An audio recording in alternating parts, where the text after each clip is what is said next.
నెలకింజలు ఎవరు కొంటారు సార్ ఇప్పుడు పౌరు కాడు నాంతున్నాయి మార్కెట్ ఫోన్ చేసి మేడం ఇలా ఏం చేస్తారు ఇడి తెచ్చిపోతున్నారు ఏం చేస్తారు మేము ఈ గింజలు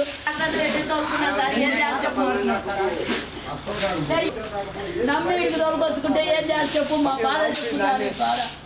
ఏం కర్మ వచ్చింది సార్ మాకు ఏం బాధ సార్ మా బాధ ఎరువు తోలుకున్నాం మంచి పంట వచ్చింది సార్ ఎకరాకి 2 టాలీలు వచ్చినాయి మా ఊరికాడ నాంతున్నాయి మార్కెట్ అడుగు తెచ్చుకుంటే రాత్రి కూర్చున్న వర్షానికి నాకు కొంప ముంచినాడు సార్ దేవుడు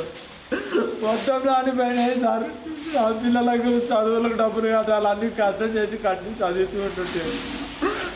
వానదేవుడు నన్ను నాశనం చేసి పెట్టినాడు సార్ నా పిల్లలకు నాకు అన్యాయం చేసినాడు సార్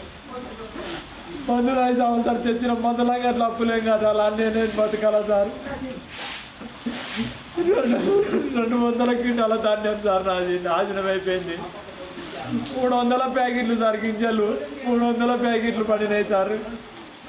6.5 ఎకరేసి పంట బాగా ఇచ్చినాడు దేవుడు కోసుకున్నాక ఈ అకాల వర్షాలకు నన్ను నాశనం చేసినాడు సార్ ఇప్పుడు రాజశేఖర రెడ్డి అన్నా నువ్వే నాకేమన్నా న్యాయం చేయన్నా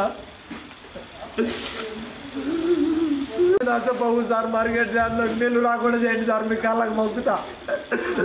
మార్కెట్ యార్డ్ నమ్ముకొని వచ్చి ఎవరైతే నష్టపోకుండా చేయండి సార్ మార్కెట్ యార్డ్లో నీళ్ళు రాకుండా చేయండి సార్ నేను మార్కెట్ యార్డ్లో ఉంటే ధైర్యం అనుకొని వచ్చి నాకు కొంప మునిగిపోయింది సార్